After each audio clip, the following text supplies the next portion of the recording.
Hello everyone, welcome to my channel. I hope that you are all good. In today's video, we are going to be doing a witchy acrylic set of nails, so I really hope you all enjoy watching.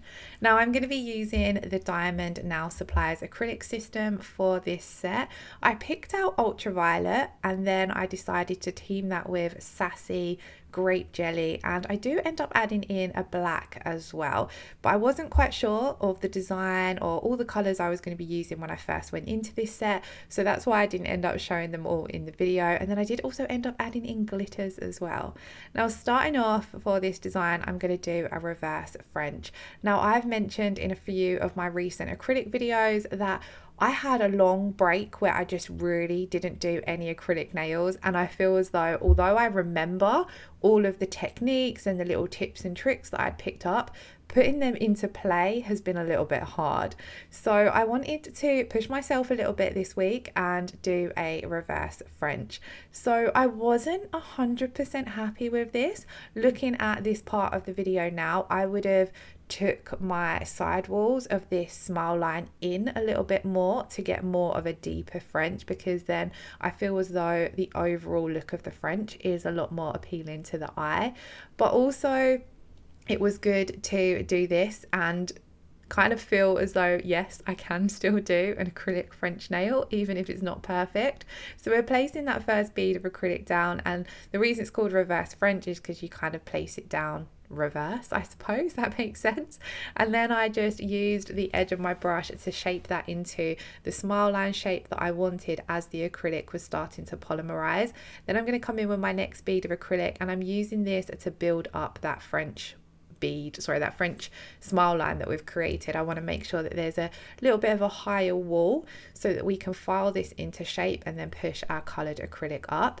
And then I'm just working up towards that cuticle area, so I'm going to come in with a small cuticle bead, tap this into place and then pull this down, leaving a majority of this product there because I do want a little bit of structure around that cuticle area. And then because this is a core powder, we're building up our apex here as well, so it is a little bit thick up at that smile line area, but we're gonna debulk that when it comes to filing anyway. And I have left some filing in this video as well, so I'm gonna leave that smile line, or sorry, that nail bed area to set, and we are going to come back towards the end of doing all the acrylic design to file that and do our tip of the nail. So moving on to the middle finger, I'm wanting to do a glitter ombre, but where we're using a chunky circular dot mix, I didn't want to have nothing underneath this, and I didn't want to put down a sparkly glitter because this is quite a matte looking glitter, and although we're going to add some of those chrome flakes over the top, I wanted the base to look quite flat. So I just went in with a very small amount of grape jelly just so that there's kind of a bit of a background for the chunky glitter mix. This means that you don't have to layer up your glitter as much to get full coverage.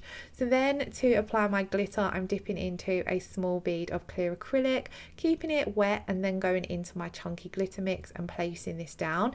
This first glitter application, I'm kind of just focusing on getting the cuticle area nice and neat and covering that nail bed area. And then when I come in with the next amount of glitter, I'm working on coming down, covering that free edge part of the nail and blending this down towards the tip of the nail. I kind of wanted to go for a bit of a glass tip, but we do end up adding on quite a few sparkles with those flakes as they tend to just go everywhere. But I did really like how this nail turned out, and it was really fun to just play around with some glitters again. It's been ages, I feel, since I've done many glitter acrylic sets. It's been obviously a long time since I've done any Halloween nails, but it's been a long time since I've really enjoyed doing a set of Halloween acrylic nails, so these were really fun to do. So there you can just see I just tapped on a few of those chrome flakes, and then I'm just coming over the top with a very wet bead of acrylic just to hold these in place so that we'll be able to encapsulate without moving them around, because they're very lightweight, so they kind of move very easily. So just putting that wash of clear acrylic down is going to hold them in place. On to the ring finger, I wanted to do an acrylic marble, so I've double dipped into Sassy and Grape Jelly, and I'm just placing a very small bead of this down at the cuticle area, pulling it down because then I haven't got to stress about getting a perfect marble around that cuticle area. Then we're going to go in with wet beads of Ultraviolet, Sassy and Grape Jelly, and then this is where I also added in some black as well. As you can see, I thought, seeing as the dot mix we used had some black dots in there, I wanted to team in some black acrylic. So we've laid down our wet beads of acrylic and then I've just swirled through them.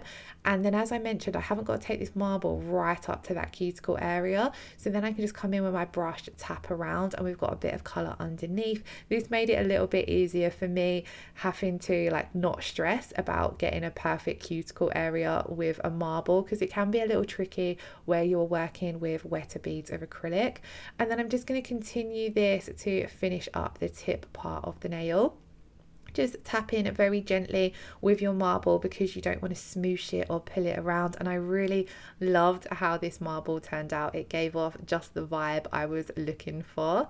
On to, actually no, before we go on to the little finger, I did want to still add some sparkles onto this as well. So I've dipped into a small bead of acrylic and then just dipped into those chrome flakes, and I'm just kind of like swooshing them through some of the more plainer parts of the marble so that we had some sparkles coming through. And I really felt as though these particular color flakes, these are just from Born Pretty, I felt as though they worked perfectly with the colors in that acrylic marble. I didn't want to cover up too much of it.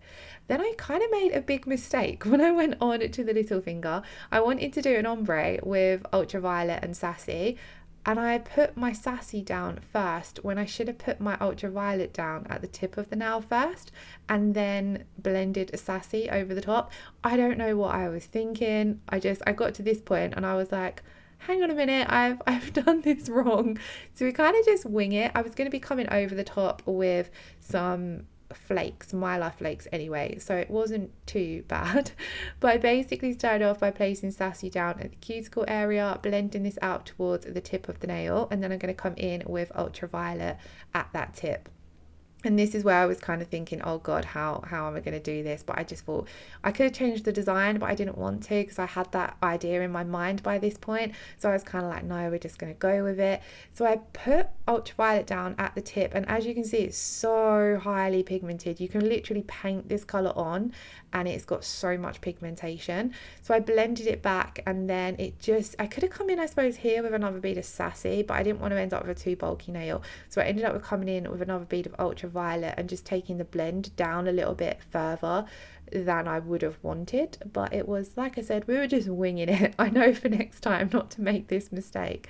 But I'm going to be coming over the top, like I mentioned, with some mylar flakes, so I was just getting those ready. Now these are quite large and chunky, so I like to take a few of them out, place them down onto my paper towel, and then just pick out the sizes that I want, because obviously certain designs you're going to want the larger, chunkier pieces, and then times like this where we're just doing a swoosh across the nail, I didn't want too large pieces.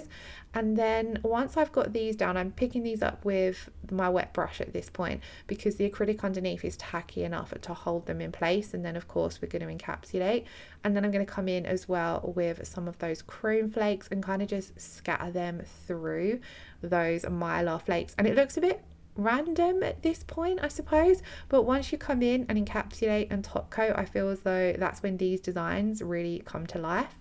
Talking of encapsulation, I'm going to encapsulate all of these nails before I file my French tip. That way none of the dust is going to end up going on my glitters and then being encapsulated in.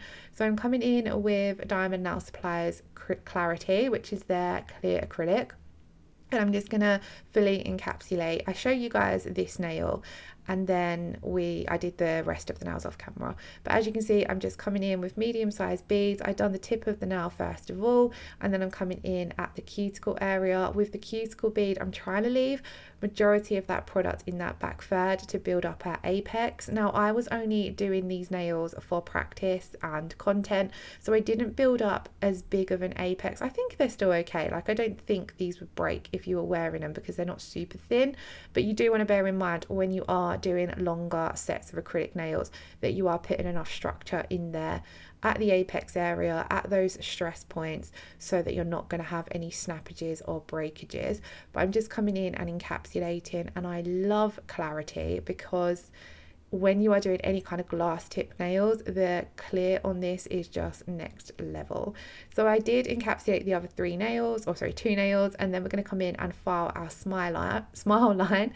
You do want to make sure your acrylic is fully set, so that's why I left this and did the other nails before you come in and file. But I'm just holding my file flat up against that smile line. You don't want to angle it too much because you want to make sure that your wall is going to be even all the way around. And then I'm just filing this into shape, getting it nice and crisp, and then we're going to dust away all of that dust before we come in and apply any acrylic. Now originally I was going to do a thin layer of grape jelly and some glitters, but I decided to just do just full grape jelly, just so I could see how the smile line was looking when it comes to the end result, just as a solid colour. So I picked up a medium-sized bead, placed this down onto the tip of the nail, and I'm just patting and pressing it, pulling it down towards that tip of the nail where we're getting the bulk of the acrylic is needed. And then I'm going to come in with smaller beads to get down into those wings of the nail. Now it doesn't matter if you go over your smile line, because when you come and debulk and file the nail, you'll remove any of this excess acrylic. And previously I always used to prefer slightly going over the smile line, because then I would know that I've not got any gaps. It's all pushed right up against that smile line. So even if at this point it looks a little bit messy and unsightly, don't stress, because when you come and file, you reveal that smile line that you've created underneath anyway. So here at this point, I'm just smoothing everything out, making sure that there's enough of the colour.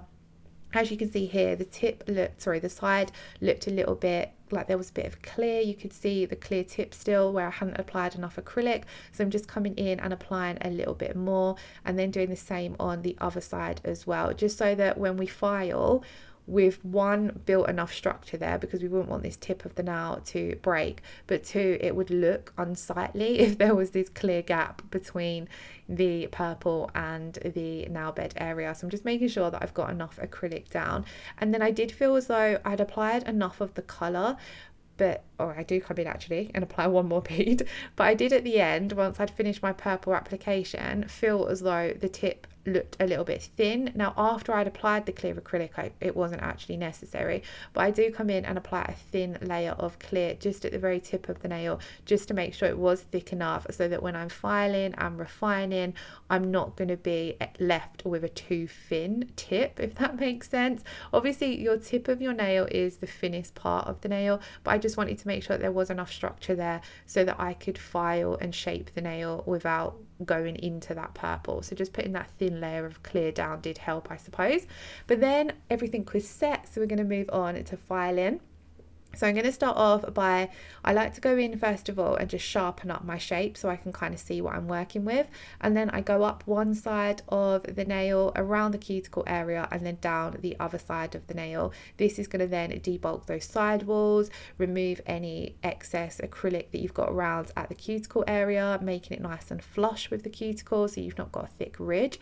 And then I kind of look at the nail from all angles, and if there are any areas that need debulking more than others, I'll go over and do those. But if not, then predominantly I'll just stick with that same routine of up one side, around the cuticle area, down the other side, and then just lightly go over the surface of the nail to make sure that everything is refined.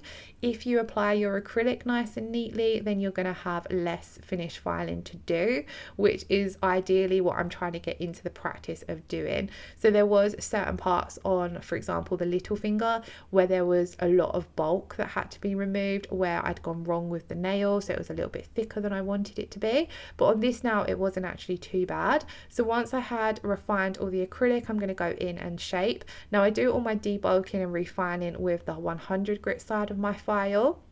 And then I go in and shape with the 180 grit side. And then I was quite happy with how these turned out. So I did also show you guys a filing of the French nail, as when I used to watch acrylic videos when I first started learning acrylic French, I used to love this step, especially when it was kind of like a really messy nail where the colour has gone over the nail bed a lot, and then you file away all of that excess and it's like, wow, there was a beautiful smile line underneath. So I left that bit of the video in, or the filing in, but I'm just doing the same on this nail as the previous nail. However, I did spend a little bit more time on that smile line area because it was a little bit more bulky and we had that bit more of acrylic to that excess acrylic to remove. So I'm doing all of this with the 100 grit side of my file. I'm using the Kiki London files. These particular ones have 100 grit on one side and 180 grit on the other side, which I do find really handy. And they do also have some amazing 100 files as well. So I tend to use those majority of the time when it comes to doing my filing. If I've applied my acrylic there's quite a lot of filing to do, then I will debulk with my e-file, but I didn't do that today because like I said, although I wasn't 100% happy, application wise it wasn't like too much work to do when it comes to the filing, so I didn't get out my e-file. But definitely for speed, using an e-file is brilliant as well. Now once I had finished all of my filing, whether I use a hand file or e-file, I will always come over and finish off with a buffer. So I'm just going over with the 100 grit side of my buffer to begin with, and then the 180 grit side, and then you need to give your nails a really good scrub to remove all of that dust. And then after I'd done that, I just wiped over them with some alcohol to make sure they were super clean before we come in and top coat. I'm using my Kiki London top coat, so I'm just coming over and applying a thin coat of this to all of the nails. I love this step when you do a glitter set of acrylics because everything just comes back to life. This particular bottle I'd picked up was actually an old bottle. I'd put this aside to save for things like chrome and stuff because it's running very low. So you can see that I'm just struggling out of shot to get the last bits of top coat out of the bottle. But I love this one. It does have a beautiful high shine. It does require a 60-second cure. So once I done all of the nails, I put them in my LED lamp to cure for 60 seconds. Now I had a lot of fun doing this set of nails, and it kind of gave me an idea. I really want to practice more French acrylics, so I thought I might try and push myself every Friday to do a French nail and upload it on the channel. So I was thinking we could do like a whole French Friday playlist. So if you have any particular French designs you would like to see, do let me know in the comments below, because at this point when I was top coating this nail, I knew I could have done a better job with this French. So I feel as though that will be a good way to push myself to practice French a little bit more. Now I had cured these, so I'm going to finish off with a little bit of cuticle oil, and I'd applied a peel off base coat underneath my clear acrylic, so I was very easily able to take these off, which is great for content creation. If you would like to see some videos on that peel off base coat, let me know in the comments below. If you did all enjoy today's video, please do give it a thumbs up, leave me a comment below, and hit that subscription button if you haven't already, and I shall see you all again in the next video. Thank you all so much for watching. Lots of love. Take care. Bye bye.